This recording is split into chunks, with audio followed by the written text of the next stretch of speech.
Oh, man, come on, get it. Hurry. Oh, damn, what is this? What is going on? Just go back. Yeah, that's more like it. This is the Short Sports Show with your host, Daniel Short. Oh, really? That's what I'm going to get?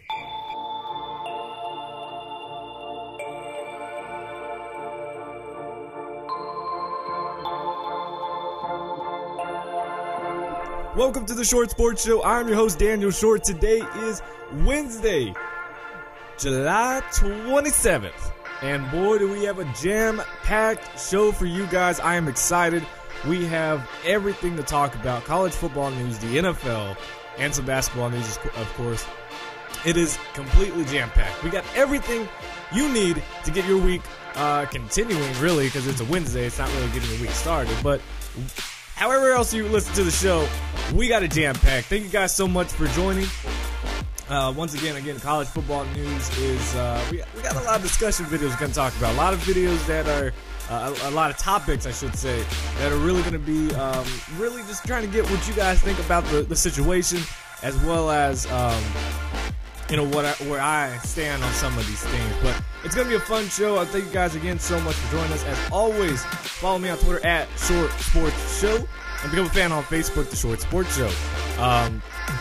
One thing I will say, this show is doing something a little bit different. This is the first Short Sports Show that will be uploaded on video when we do some of our topic videos in 4K. Yes, ladies and gentlemen, 4K video. We've hit it mainstream, people. Yes, I'm excited about it. 4K video here on the Short Sports Show. And it won't be like too crazy. My ultimate goal for this show is to get it where we do the entire show live streaming on, most likely like YouTube or something. Live stream it off of that and have it completely in 4K. That is my goal, and we're close to it, but we're so close yet it's kind of far away. And able to do in order to do this, got to get a little bit better computer. The computer I have is all right. It's good. It'll make it work. It can make it happen. The problem is it does not have the exporting availability to render these 4K videos pretty fast. The speed that I need it. It takes to do a 4K video probably would take about an hour and a half to get it done, and that's just not cutting it. That's just not cutting. We need these out 20 minutes. Bam, bam, bam. But anyways, yeah, so we're gonna be doing some more. I got my cousin working on some designs. We're going to do a lot more different things with the show. I would say give me another week and a half, maybe 2 more shows after this one, and we will be using a lot of different graphics that I'm excited about. Just a lot of great things are happening, guys. And again, it's all in thanks because of you.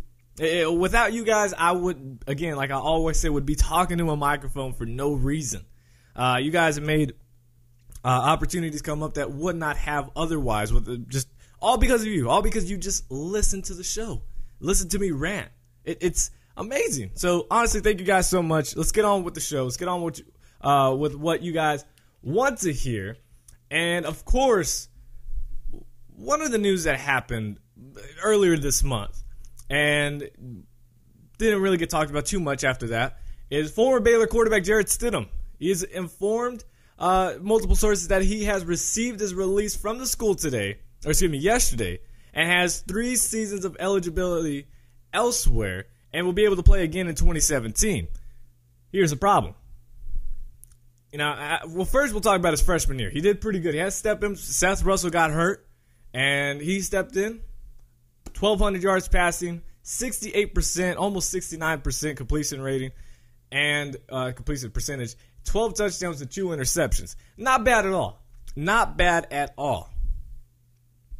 But now he's like, well, I'm going to transfer. I'm going to leave Baylor. Now, whether that was because of, what's happened with the whole Baylor scandal, rape issue, who knows? A lot of players have left, both that have already been there and those that were recruits, and they lost half of their recruits from the class of 2016. Now, multiple sources have said that his favorite right now is the University of Texas. And this is where it becomes a little interesting. Now, again, if he transfers anywhere, FCS, another FBS program, Power 5, anybody that's not in the Big 12, he will have 3 seasons of eligibility. And obviously, you have to sit out in 2016, this upcoming season, unless he goes to FCS or JUCO, then he can play right away. But if he goes anywhere else, except for the Big 12 schools, he can play for 3. He'll have 3 seasons of eligibility. The problem is, if he goes to the University of Texas, if he goes to a Big 12 school, then he'll have 2 years of eligibility. He'll have to sit out 2016. They'll count it. There's some rule where he will lose a year of eligibility, and then in 2017 he'll be able to play. Still be able to play in 2017, just only 2 years of eligibility after that. And he might only use 2, so he might not even care. But there are other options for Jarrett Stidham. Obviously, he is going to be a guy everybody's going to be recruiting. It doesn't matter. This guy obviously has some talent and is very good.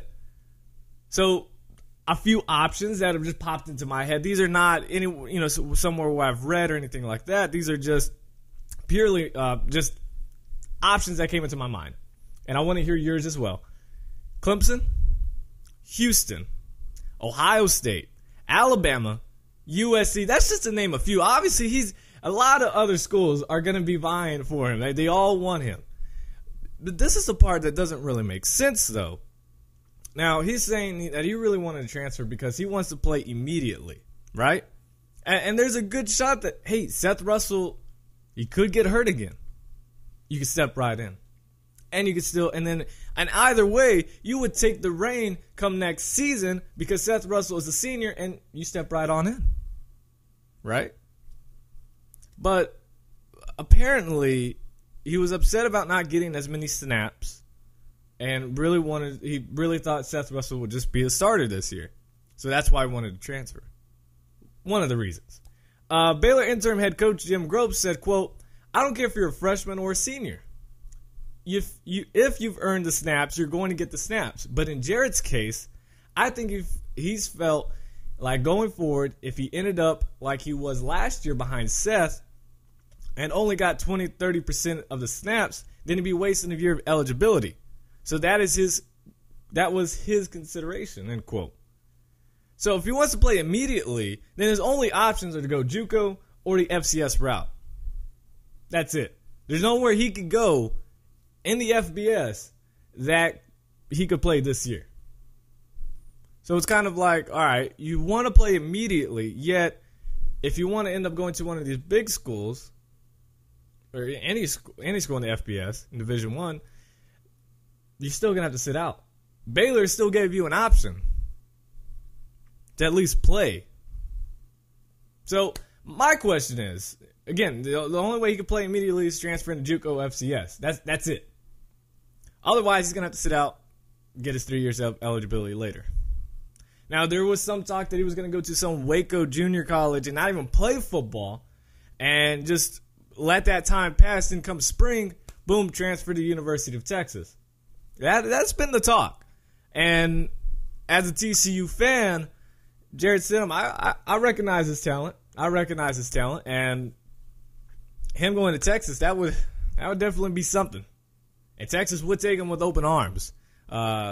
So it's going to be interesting. Where do you see Jarrett Stidham transferring to and playing in 2017 or even 2016? You got an FCS school you want to call out. Go ahead. What are his plans? That's what I want to know.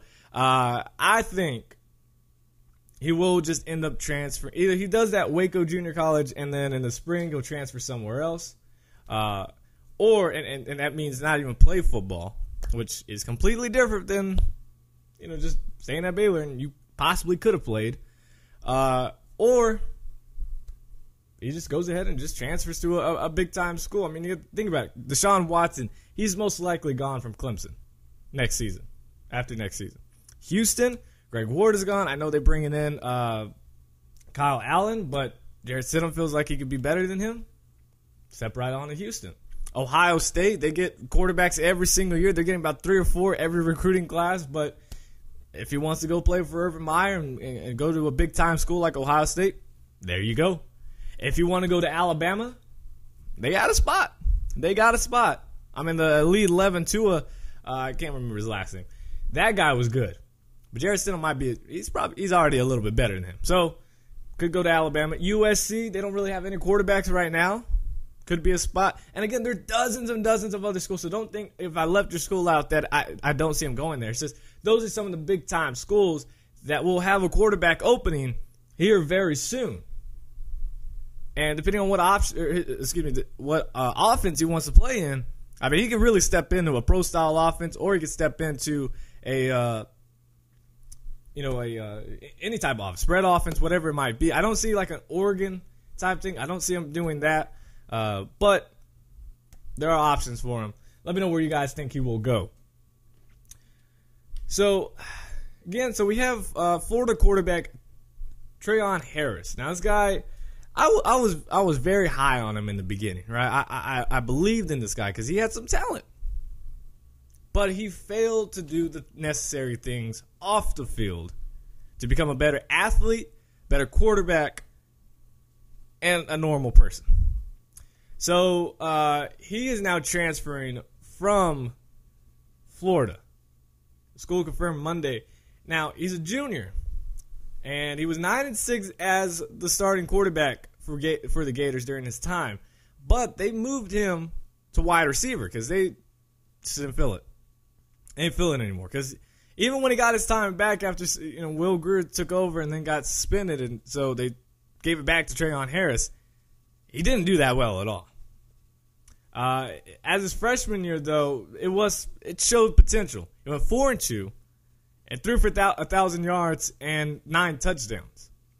Then, of course, Will Grier comes in, steps in, takes the job. Then Will Grier gets in trouble. Then last season, Harris threw for 1,676 yards and 9 touchdowns, but 6 interceptions, and failed to lead the Gators offense.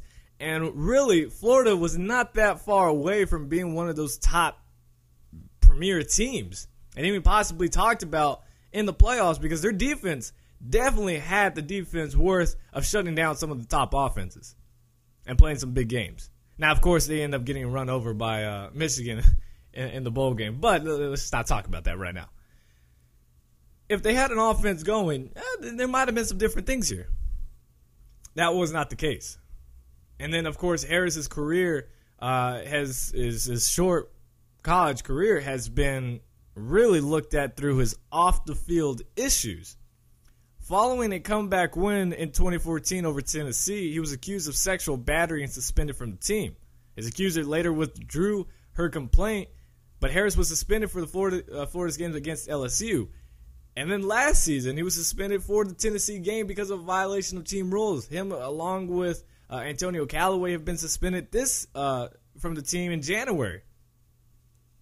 I mean, I don't know how many chances you need or how many times you got to be told to, hey, this is the straight line you need to be on, and this is where you are. You're way over here. So what do you want to do with your life? Are you just here just to roll with the Gators, or are you trying to lead this team and become a quarterback? And obviously, the team didn't feel like a quarterback, so be a part of the team. And I think once he found out he was a receiver, he was just about done with. We'll have to see what happens with him. But Florida is, obviously they were ready to go without him as a quarterback. So, and putting him at receiver, I doubt they felt like he was a need as an offensive, as a wide receiver. I doubt they really needed him. So Florida will have to go and look at Luke Del Rio, Austin Appleby, Kyle Trask, and Felipe Franks at quarterback for this season. And I don't know, not looking too spiffy, but I think they should be fine this season. They should be fine. Moving on, we had some sad news this past weekend where Nebraska punter Sam Foltz and former Michigan State punter Mike Sadler were both killed Saturday in a car wreck while returning from a kicking camp in Wisconsin. Now, Foltz and Sadler died in a single car crash at 11:43 p.m. Central Time, according to the Sheriff's Department there. And Sadler was driving the car the sheriff's department said. Also, I don't know why they say LSU kicker, but he's I guess he's technically, I don't know, former LSU kicker and now going to be Texas kicker Colby De La Housea. Pretty sure I got that one on point, guys. Was also in the vehicle at the time of the crash, but he was taken, and he was also taken to the hospital for treatment. And they said that he just needs some stitches, and he suffered some burns to his legs, but they were minor injuries, and he was released from the hospital. So obviously he's going to live.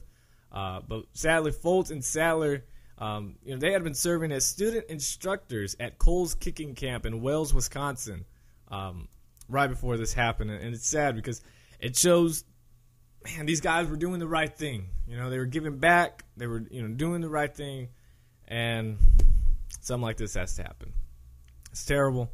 Prayers go out to those families, of course. And I think it was right when Nebraska did. The Big Ten Media Days were around the corner, or happening. And all of Nebraska's staff, nobody, they told them that they weren't coming because of wanting to be there with the families and with the university. So I thought that was the right thing to do. And I think Michigan State still appeared, but obviously they were talking about Mike Sadler. So, again, prayers go out to those families that are affected because it's the good ones. It's always the good ones, man. We'll move ahead here, and we'll talk about some good news. We're going to light it up a little bit here. I'm not going to get too sad. Pittsburgh Panthers head coach Pat Narduzzi said Monday that running back James Conner will participate fully in practice when the Panthers open practice August 8th. Now, as most people know, Conner was recently declared cancer-free from battling Hodgkin's lymphoma and will be fitted with a GPS device to monitor his practice pace and movements to give the staff a better idea of how he's doing each practice, and basically just monitoring him. So that way, monitoring? Did I just say that? Monitoring him. So they're not taking it too much, because obviously there's going to be a lot of excitement from his teammates and from himself and the coaching staff that he is back. And I'm not a Pittsburgh Panthers fan, but I love James Conner. He's obviously a great running back, and hopefully he can get back to being that. But head coach Pat Narduzzi said Monday, quote, "We have to slow him down. He won't slow himself down. We just have to monitor him a little bit to make sure we don't wear him out. We have to be smart. You let him go out there for two-a-days, but you don't have to get him out there every snap." So obviously they're going to be very smart about this. They've already planned this on how they're going to let him go out there and take the snaps and participate throughout the camps. And I love it. I'm excited for James Conner. I hope he can go back to being that running back, that powerful guy. And what he said was awesome. Again, he began a 12-round set of treatments in December and finished in May. And he got the news he was cancer-free. Conner writes, he could not stop thanking his doctor. And as of September 3rd, opener against Villanova, Conner wrote, quote, "This is not going to be James Conner versus Villanova. I'm going to be alongside my brothers, and we're going to play as a team on September 3rd. Make no mistake about it, though. I'm going to embrace every moment. The pregame meal, the team movie, the bus ride, everything. And I'm definitely looking forward for that first stiff arm." Woo! I mean, if that does not get you pumped, I don't know what will. I don't know what will. You don't have to be a Panthers fan. You can hate the Pittsburgh Panthers. But this guy is something about him. Something about him. He was able to fight through it. We knew he was going to be able to fight through it. And he motivated everybody.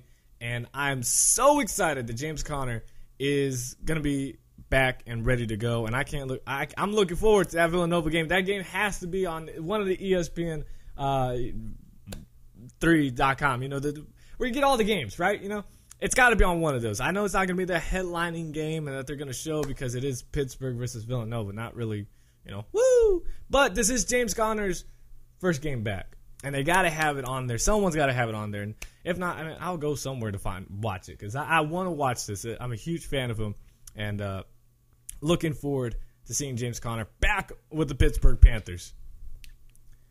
Now, Baylor, back to it. Now, Baylor, they're going to pay interim head coach Jim Grove $1.25 $5 million this season. Not a whole lot. Not a whole lot for a head coach. And his 8-month, he's only going to be there for 8 months, guys. Salary ranks as the third lowest in the Big 12, ahead of salaries of Iowa State's Matt Campbell, who just came from Toledo, and Kansas' David Beatty. So already, they're already ahead of them. Kind of funny. Not probably not. But the 64-year-old Grove took over in May for former head coach Art Briles, who was fired, as we all know, the school's sexual assault scandal that went through the university. Now, this topic came by, and this is why you got to follow me on Twitter and on Facebook. You got to be a fan of the show. Follow me on Twitter at Short Sports Show, and become a fan on Facebook, The Short Sports Show. Same thing. It's all links are in the description down below. This is why you got to be a part of it, because I said I was doing more YouTube videos, and I was going to do more topics on the show. I'm trying to think of what to talk about. And my good friend, my high school buddy, Isaiah Vasquez, he said, what's next for Art Briles? What is next for Art Briles? And it's a great question.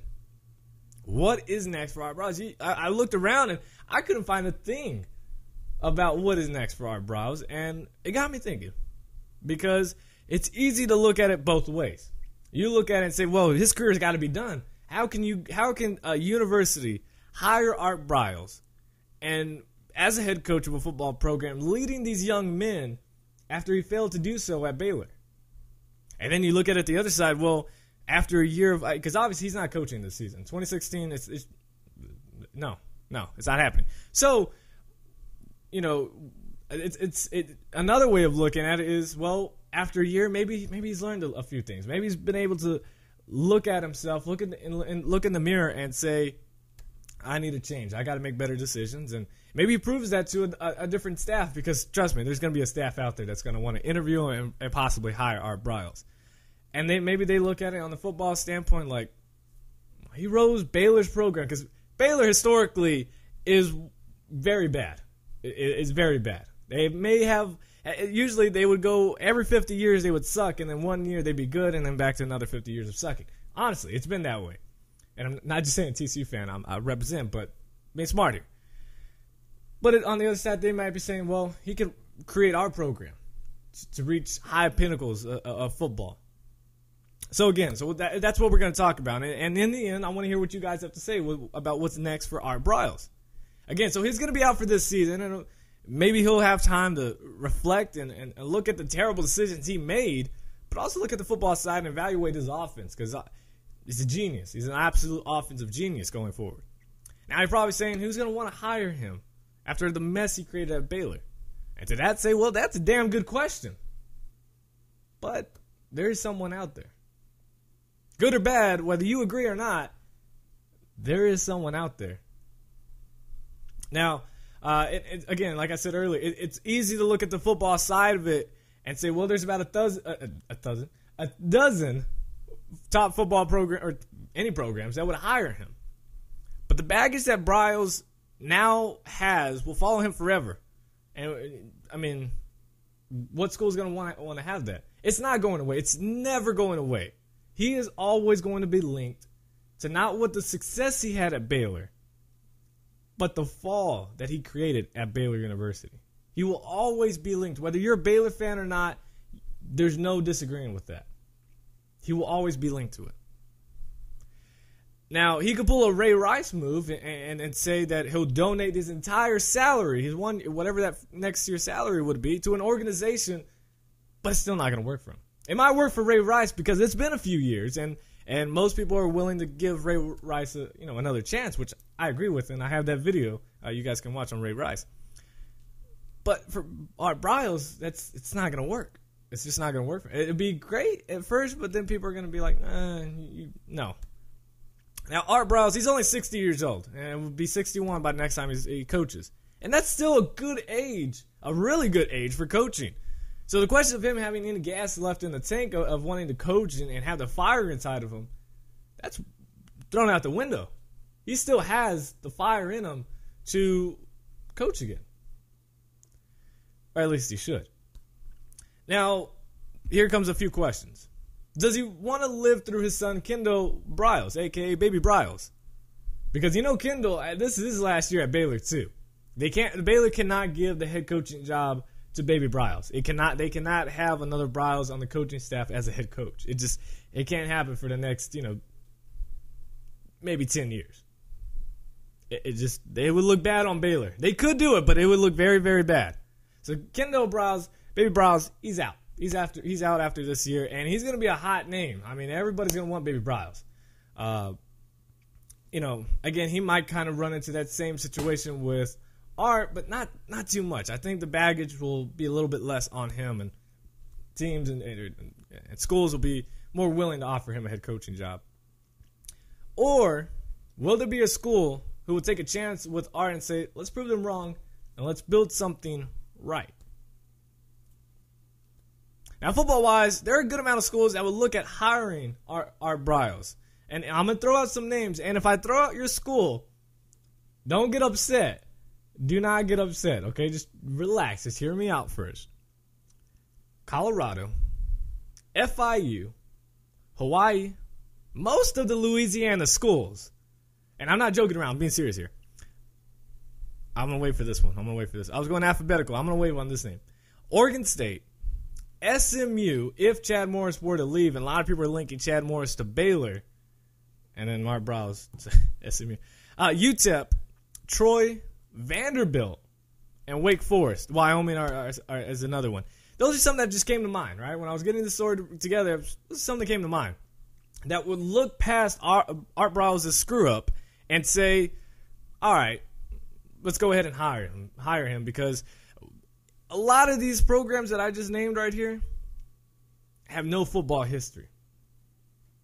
Colorado and Hawaii might have the most out of all of those guys, and SMU before they cheated and stuff. And a lot of these would be looking for that advantage that Art Briles, football-wise, could give them very easily. The other school I was going to say, but I know this one's going to get the most heat, is Nebraska. And this is why it's very interesting. Now, if you're a Nebraska fan, before you go on crazy and hate me, but listen to this. Football-wise, if Art Briles did not have any of that baggage, as a Nebraska fan, would you want Art Briles? And it'd be very hard to hear an argument from someone to say no. Because football-wise, I think a lot of people love to have Art Briles. He's an offensive genius. There's no doubt about it. And he helped create a system, and other coaches. I mean, you look at all of his assistant offensive coaches where they've gone all head coaches and have done pretty good. Bowling Green, Dino Babers, where'd he go? He's out at Syracuse, but he was somewhere else, and he did really good. Was it Bowling Green? It might have been. I know there's a few others. Tulsa. There's some other spots where he's had offensive assistants go out, and they've done pretty good. They've had maybe not the win-loss, but their offensive statistics, woo, straight up. Because no one would have thought Bowling Green would have one of the top offenses in college football. And guess what? They've had the past 2 years. And that's a Baylor assistant under Art Briles. So you look at Nebraska and say, well, since their move to the Big Ten, they've sucked. They've had some 9-win seasons, but they haven't beat the big dogs and have failed to make it to the Big Ten championship. And I'm not saying calling them back to the Big 12, which would have been awesome for the Big 12 if they could, but it's not going to happen.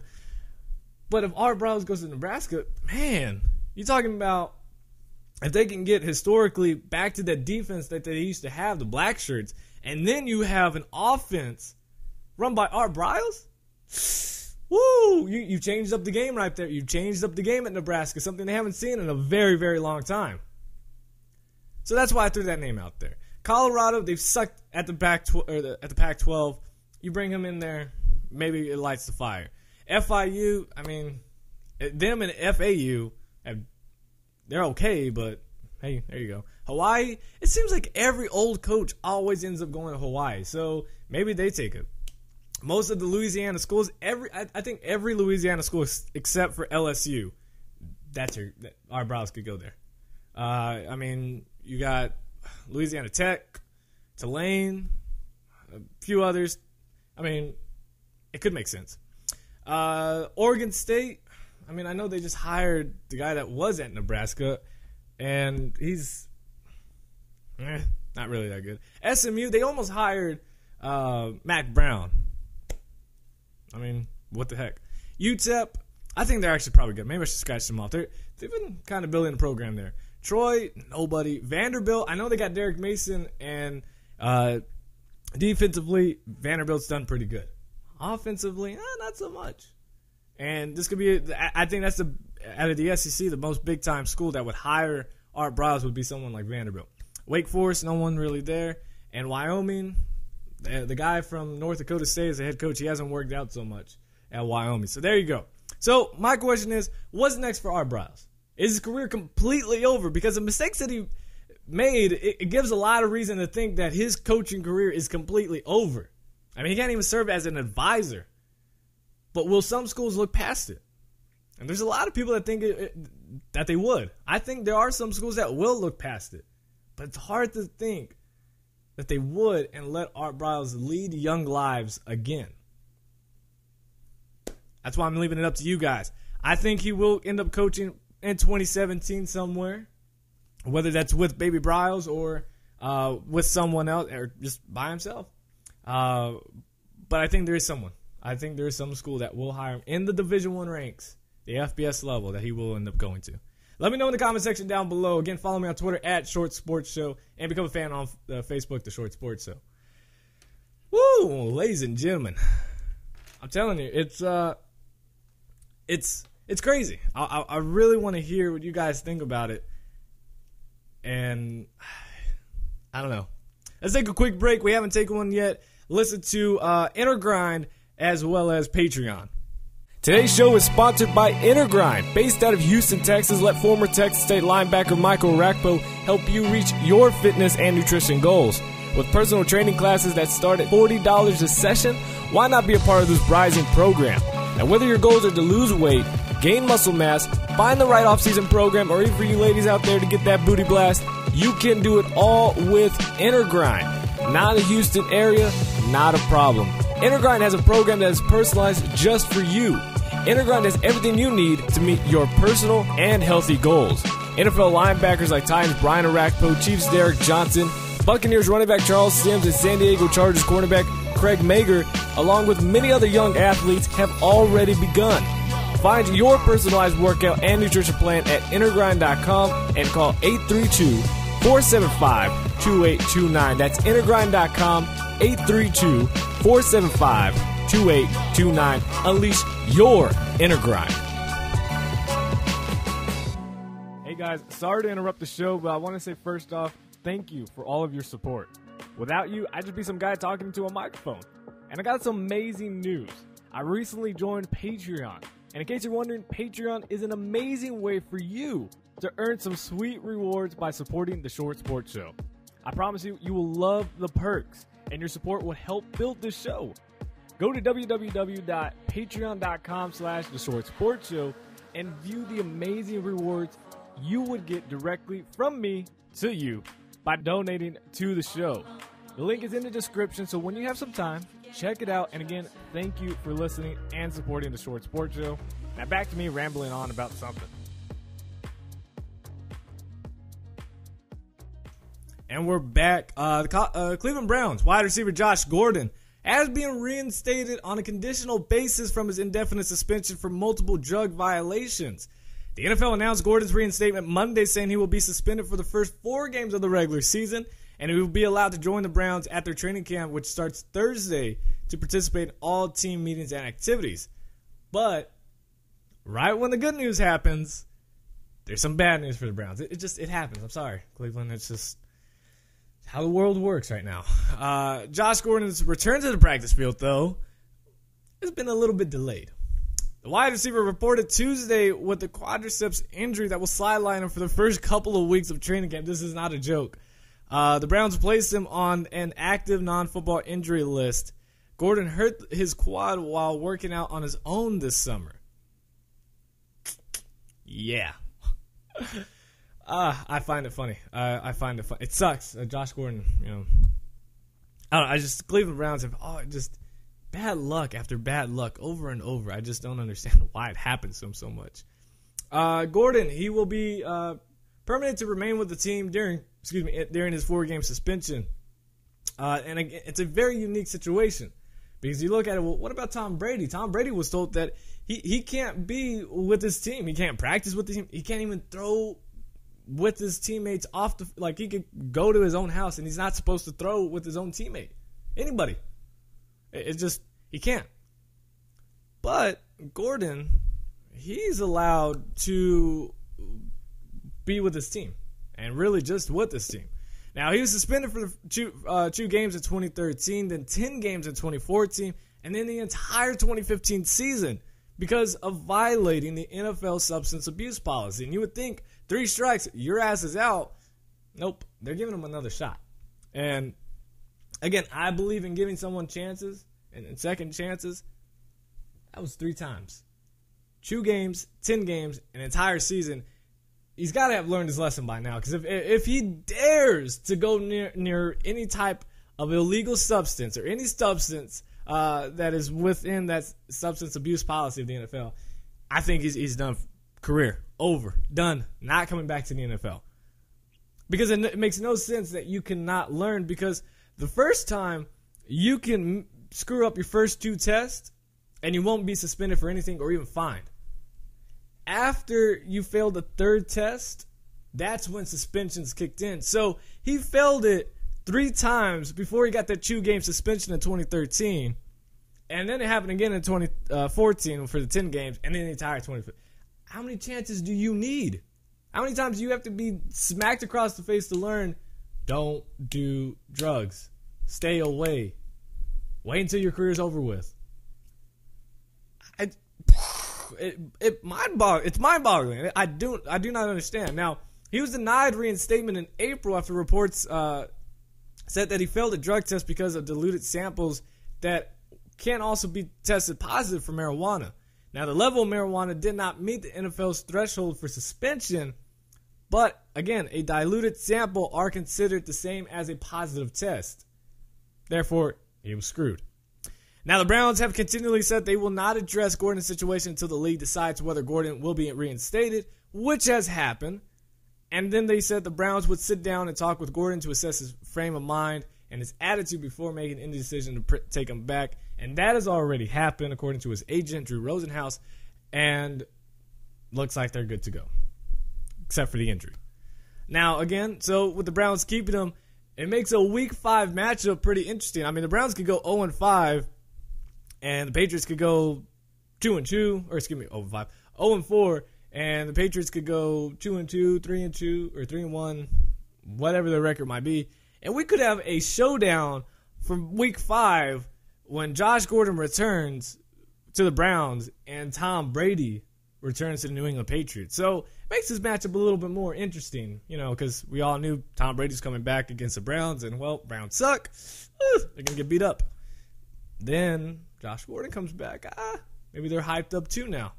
It's going to be kind of interesting to see what happens with him. And Gordon, I'll finish with this. In his career, in 35 games in his career, only 25 years old, 161 receptions, 2,700 yards, 14 touchdowns, and he emerged as one of NFL's top receivers in 2013 with a Pro Bowl season, and he had the league-leading 1,600 receiving yards and caught 9 touchdowns that year. Now, the NFL has determined that Peyton Manning did not use her human growth hormone or any performance-enhancing drug banned under the league's policy. The league announced its decision in a statement released Monday, saying it found no credible evidence of allegations in the Al Jazeera America report that Manning's wife received deliveries of HGH in 2011. Now, before making any final determination, the NFL interviewed Manning and his wife, Ashley, who, quote, fully cooperative, with the investigation, according to the league. The NFL also received medical records pertinent to the case, and after reviewing them and the interviews, determined that there was not any evidence that there was a violation had occurred. Good for them. Good for Peyton Manning. He always gets the good. Just let him go. Just always let him go. Hey guys, sorry to interrupt the show, but I want to say first off, thank you for all of your support. Without you, I'd just be some guy talking to a microphone. And I got some amazing news.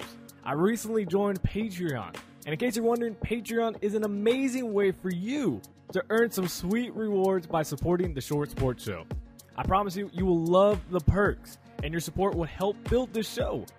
Go to www.patreon.com/theshortsportsshow and view the amazing rewards you would get directly from me to you by donating to the show.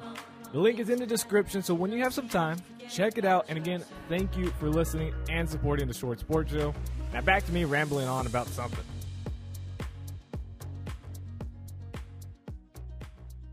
The NFL will investigate whether Oakland Raiders linebacker Aldon Smith violated protocols required of a suspended player seeking reinstatement to the league following a violation of its substance abuse policy. Now, once again, just like Josh Gordon, this isn't the first time Aldon Smith has been in trouble with the NFL. And he's already been suspended for the entire year this year after signing a 2-year contract with the Oakland Raiders. Now he's in possibly some trouble again. Now, at the recording of this show, because I know it can always change, and this one's a very iffy situation, so that's why I want to say that beforehand. The league will conduct the investigation following the circulation of an online video that shows an unidentified man and a woman talking about a hand-rolled cigarette. And I know what you're thinking, like, what does this have to do with anything? Well, check this out. The video is archived in a Periscope account that Smith has used on multiple occasions over the past 2 months. Now, neither Smith nor the woman appeared in the video titled, quote, "Fired Up Session," although Smith appears in several other videos under the Periscope account, quote, "Ravenger." That's the name.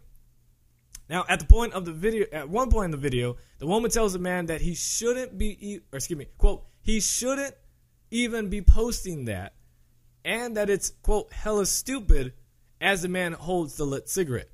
The video cuts off immediately after the man says, quote, "They don't know it's me. It's not like I put Aldon Smith," end quote. That's what he said.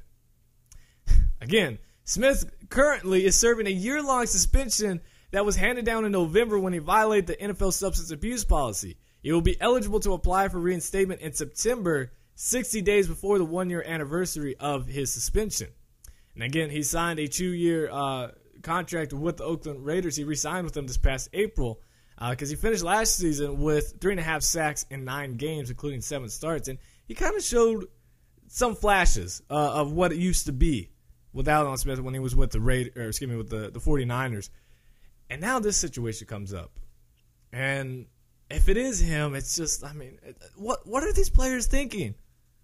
I mean, it's, I won't rant, but all I will say is this. And it's the most famous argument when these situations comes up. And it's, you've worked so hard to get at the top of the pyramid, at the NFL level, the elite level. You worked so hard. You had a fight for a starting position in high school. You got that position. You had a fight to earn scholarships. You got that. You had a fight to become a starter in college. And then you had to fight to become a star in college so that way you could get drafted. You got drafted. And then you had to prove yourself in the NFL with all the hype, with all the media your first time, and all this other stuff. And you made it. And you're doing good. Why go and screw it up when you know these are stupid decisions? I don't know. I do not know. I don't know. It's just, and I don't think anybody knows, because everybody will look at it and be like, "Yeah, that's really stupid." But it doesn't catch on, apparently. It doesn't catch on. And it's shocking. It really is. We'll move on to Pittsburgh Steelers running back Le'Veon Bell took the comments of a section of social media to defend himself in light of the punishment for violation of, again, the NFL's drugs policy. It seems like this is just the NFL drug show we're doing right now. In response to a fan posting a picture on Instagram with a gas mask bong superimposed on Bell's head, Bell responded from his verified account, quote, "I'm not going to miss games. Trust me." Now, this is not an official statement issued by Bell, whose agent has not responded to messages for comment on this. But Bell, who's 24, faces a 4-game suspension for missed drug tests. According to the NFL collective bargaining agreement, a player can miss up to 2 drug tests without forfeiting games, but a third missed test triggers a 4-game ban, with the second missed results the second missed test results, and a fine of 2 game checks, but not the ability to play in those games. Basically, he won't get paid for those 2 games, but he could play. Quote, and this is what Bell said afterwards, quote, "I'm going to win the appeal. People have no idea what happened, but don't worry. Let them hate. When I end up missing no games at all, people for sure are going to try to love me again, and I'm only riding with my loyal fans," end quote. Now, last season, Bell served a 2-game suspension for violation of the league's drug policy for possession and a DUI in the Pittsburgh area in August of 2014. Bell and former teammate LeGarrette Blount admitted to smoking marijuana after being pulled over on their way to the airport for a preseason road game. The NFL reduced Bell's original 3-game suspension after appeal. And now this happens. He says he won't miss any games. So let's see. Let's see if he misses any. I hope not, because I think I saw it was a picture the NFL posted, and it said that out of all the offensive snaps in the entire season last year, only 58 of them, I believe. It was a very low number. I think it was 58 snaps that the Pittsburgh Steelers had on offense that had Ben Roethlisberger, Antonio Brown, and Le'Veon Bell. Out of every single snap, and I think there's 1,000 of them, 58 of them had those 3 players in them. That's pretty crazy. That's pretty crazy, and that's kind of bad. That's not too good. Hopefully Le'Veon Bell does not get suspended for, hopefully he didn't violate anything, and at the time of this recording, calm down, people, it looks like he should be okay, and he won't be suspended. So let's hope for that. Because I think we're all fans of Le'Veon Bell. I was a huge fan. I knew, and I have no recording of this, so this sucks, but I knew that Le'Veon Bell was going to be a top running back. I saw him at Michigan State. And I watched him, and I said, man, this guy's good. He's got something. Him and Doug Martin, I called it from the beginning. And Doug Martin, had he not got hurt, I think it would have been more talked about right now. But I knew they were going to be good. And they ended up both playing TCU, which I watched, and I continue to watch viciously. I watch the games like crazy. I've watched every TCU game from like 2008 at least twice. I got a problem.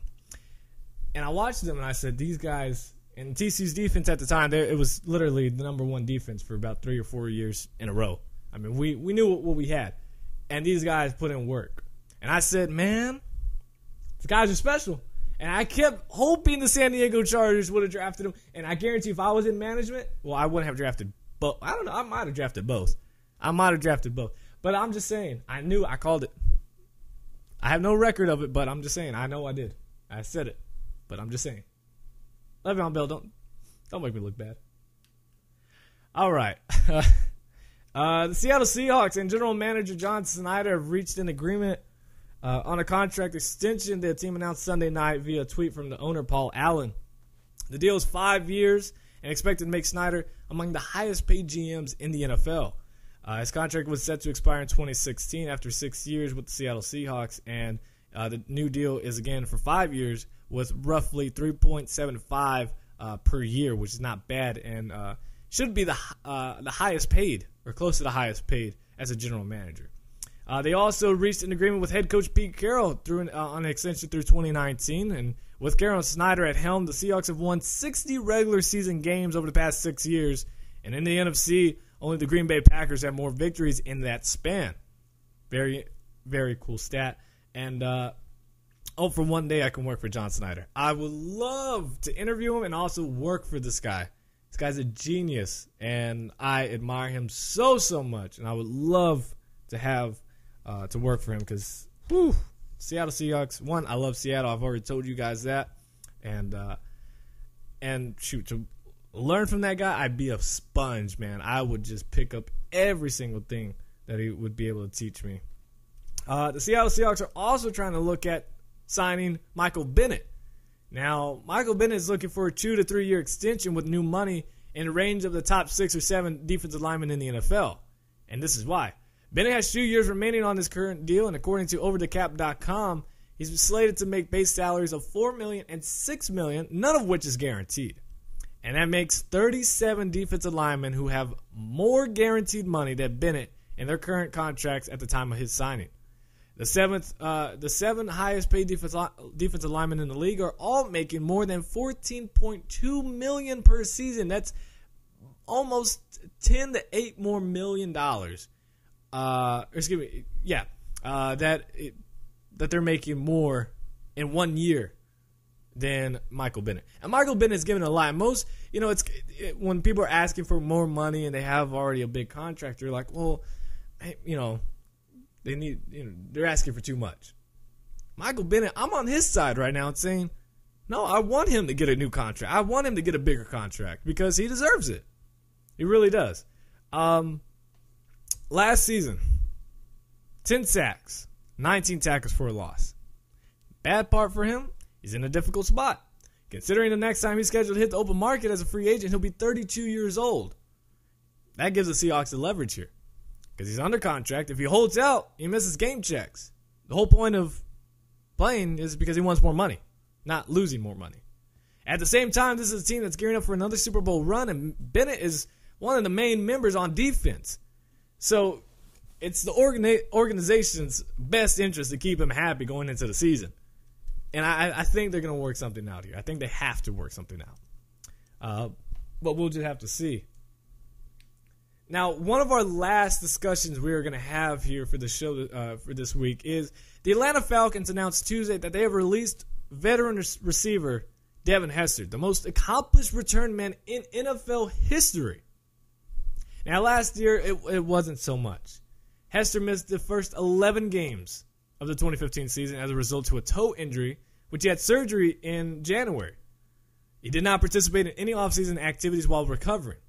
Now, Falcons head coach Dan Quinn said veteran Eric Weems, which I always hated him when I played Madden. I don't know why he would always end up on my team somehow, and I don't know. No disrespect to Eric Weems, but it's just, he kind of sucked in Madden. I don't know why I always had him on my team. Like Ultimate Team and stuff? Yeah. Anyways, he says that he's capable of handling both kickoff and punt return duties with Hester gone. Justin Hardy, Nick Williams, and receiver Devin Fuller are also in the punt return mix, while running back Tevin Coleman, Fuller, and Hardy will be involved in the kickoff returns. Now, for Hester, though, a former second-round pick of the Chicago Bears holds the NFL record for return touchdowns with 20, a record that he set with the Falcons against Tampa Bay Buccaneers during the 2014 season. And Hester made the Pro Bowl that year with the Falcons. Hester, again, I'm trying to give all these stats because we're leading up to something here, which you've already seen on your screen for people at YouTube. Hester is a 4-time Pro Bowl selection overall. He holds the NFL record for punt return touchdowns with 14. Now, it's unclear whether Hester plans to play, but at 33 years old, his time's up. He's going to retire. No one's going to hire him. Now, we're going to get onto it here. He was due to make $3 million in 2016, the cap figure of $3.8 million, and the Falcons saved $3 million in cap space by releasing him. And he wasn't used on offense at all last season. Obviously, the 11 games missing hurts a lot, but he's never really been, even though he's listed as a receiver, he's never been a receiver. I mean, his best year was in 2009 when he had 57 receptions for 757 yards and 3 touchdowns. That's not a receiver. The yards, yeah, but I mean, he was paid like a number one, and he didn't play like a number one. But on special teams, the greatest. I think we clearly say with the stats that he's given, he's the greatest returner of all time. I know there's Deion Sanders, there's a few others, but Devin Hester, I doubt we're going to have too many arguments of who's better, and I think it's Devin Hester. So that leads up to the question of, since he has the record of 20 touchdown returns, both kickoff and punt returns, is he a Hall of Famer? Is he? Are we going to give a Hall of Fame spot to a guy that just played special teams? We emphasize it so much as a coaching staff, so why not give it to him? We give kickers and punters Hall of Fame spots. Why not a kickoff returner? I believe Devin Hester is a Hall of Famer. Maybe not a first ballot. And it's hard to say, when it gets to the first ballot things, it's hard to create an argument with that because you would have to really be like LaDainian Tomlinson. He didn't win a Super Bowl, but he's a first ballot Hall of Famer because of what he did off the field for San Diego's community and what he definitely did on the field. he's a first ballot. And to a guy for Devin Hester, it's kind of hard to say he's a first ballot because you look at his stats and you think, well, he's the best returner of all time. So if you're the best at a certain position or a certain thing, usually you would think, okay, that gives him a lot of right to say he's a first ballot. But it depends who's on the ballot that year. Because, I mean, we're getting to a lot of guys that we kind of recognize as young people. We kind of recognize some of the guys who are now coming up to the retirement list or the Hall of Fame list.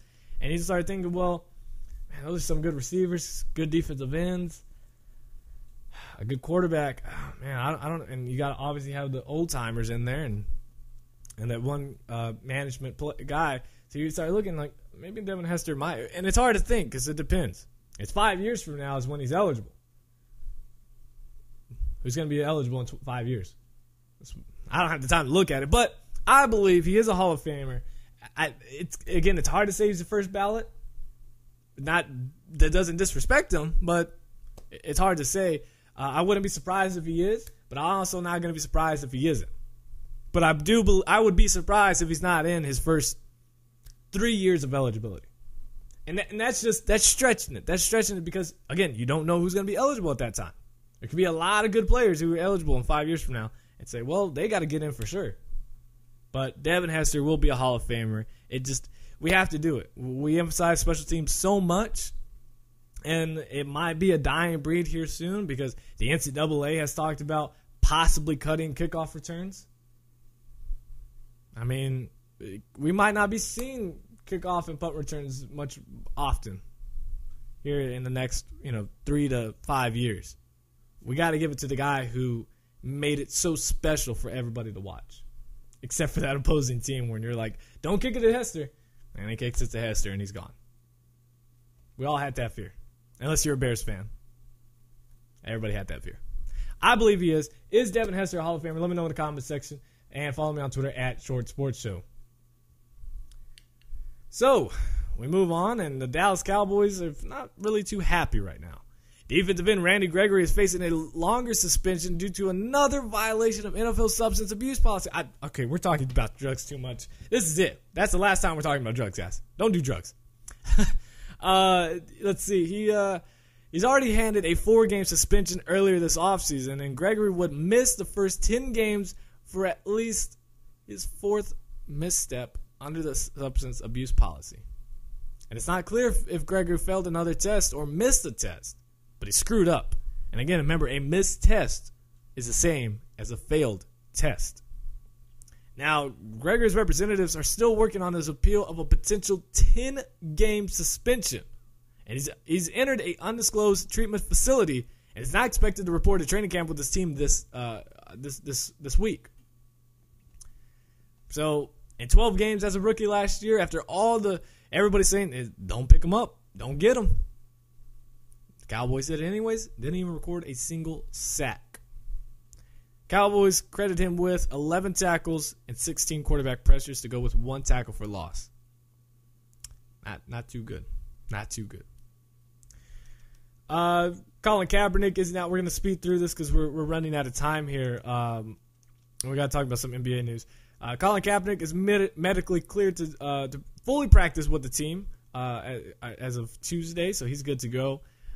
Despite reports, the New York Jets and starting quarterback Ryan Fitzpatrick remains stalemate in contract negotiations as training camp opens today. The sides have not talked about a contract recently and remain far apart in determining the player's value, and no resolution is expected anytime soon.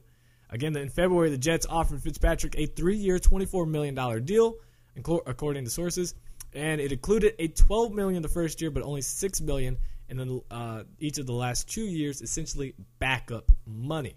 At 33 years old, he wants a little bit more, and he threw for a career high of 3,900 yards and a team record of 31 touchdowns against 15 interceptions as the Jets went 10-6. Pittsburgh Steelers wide receiver Antonio Brown will report to training camp Thursday, hopeful and confident that his contract will be addressed before the start of the regular season. He's coming off a 136-catch season in which he made $1 million in base salary and is scheduled to make $6.25 million in base salary this season. It is a figure below some of the league's top wide receivers, and personnel executives have suspected that Pittsburgh will be asked to address the situation this summer. They have not Brown has 2 years remaining on his contract and is scheduled to make $8.71 million in base salary in 2017, his last year of the contract. And finally, former 49ers and Cardinals wide receiver Anquan Boldin will sign and has signed with the Detroit Lions. Let's move on to the NBA. Excuse me. Well, actually, we'll finish this up too because we don't have that much to talk about here. Portland Trail Blazers guard and CJ McCollum have reached an agreement, a 4-year extension worth $106 million. It does not include a player option and will start the 2017-18 season. McCollum, who's only 24 years old, was voted the NBA's most improved player this past season after a breakthrough third season with the Blazers, with averaging career highs of 20.8 points, 3.2 rebounds, and 4.3 assists in 80 games last season as his first season as a full-time starter. The Miami Heat have signed a 1-year deal with free agent guard Dion Waiters. He will make $2.9 million. Cleveland Cavaliers and head coach Tyronn Lue have reached an agreement of a 5-year contract extension, the deal worth $35 million. And Amari Stoudemire has retired with the New York Knicks. He signed a non-guaranteed, they said 1-year deal, but it's really like a 1-day deal as he's retired with the New York Knicks. And finally, we will do this. Michael Jordan. We all know him. Considered the greatest basketball player in NBA history. And the only African-American majority owner of a franchise. He decided to speak out on the country's growing racial and social unrest. Quote, as a proud American, a father who lost his own dad in a senseless act of violence, and a black man, I have been deeply troubled by the deaths of African Americans at the hands of law enforcement and angered by the cowardly and hateful targeting and killing of police officers. I grieve with the families who have lost loved ones, and as I know their pain all too well. End quote. This is what he wrote in a 1-page letter released exclusively to the Undefeated, so check it out. I'll put the link in the description down below. He used the letter to announce grants of $1 million each to 2 organizations. $1 million each. To build trust between law enforcement and the community in which they work. The Institute of Community Police Relations, which was launched in May by the Internal Association of Chiefs of Police, and a NAACP Legal Defense Fund, which established in 1940 to work through the legal system to push for civil rights. It became a separate organization from the NAACP in 1957. And he also goes on to say, quote, although I know these contributions alone are not enough to solve the problem, I hope the resources will help both organizations make a positive difference, end quote.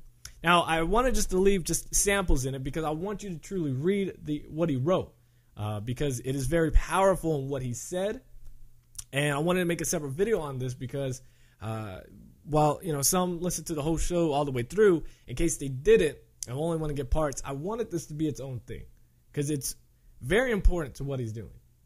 He's not just going on stage like a lot of these athletes and saying, we have to change. And that's it. Yeah, it's great for one day, viral little, website blog post and a quick video on the SBs. That's great. That's just talking. That's just a lot of talk. Michael Jordan, he said, you know what? I'm going to talk, but I'm also putting something in action. $1 million to both the NAACP Legal Defense Fund and the Institute of Community Police Relations. $1 million to each.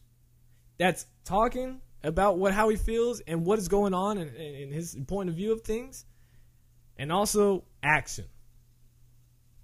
And he says, these contributions alone are not enough to solve the problem, but it is part of the solution, and it is a way to make a positive difference. And I'm not asking, and of course I'm not in a position to give $1 million to anybody. I don't even have $1 million to my name. But it's to show this is what we need. Everybody, as Americans, what we need. Someone who has a platform to not just wear a t-shirt, not just tweet something, but actually do something. It doesn't have to be just giving money. Go out there to the communities. That's what's important. That's what it is. Not standing and saying, we need to make a stand. We need to change. Great. That's what a million of other people think the same thing. Thank you for doing the exact same thing we've all been saying. It doesn't make a difference. Actually doing something, putting something in action, and doing it, following through with it, that's what brings change. That's what motivates people. That's what brings positivity. That's why I want to make its own thing. Again, please go read it. It's on the Undefeated. The link is in the description down below. And if I don't think I could, on the video, I don't think I can make it on the screen so you could click. I think only certain websites can go up there. But it's in the description down below. Please go read it. Please share it with friends and family because it is definitely the right thing. And it shows action is what creates change, not talk. Not talk. Thank you guys so much for listening to the show. As always, I will be here every Wednesday for you guys. The Short Sports Show on iHeartRadio, iTunes, Spreaker.com, YouTube, SoundCloud. Did we say Stitcher Radio? Stitcher Radio. Everywhere. We're just about everywhere. Thank you guys so much for joining me, guys. I love you all so much. Again, we'll be back next Wednesday. As always, God first, God bless. And I will see you guys then. I'm out. Peace.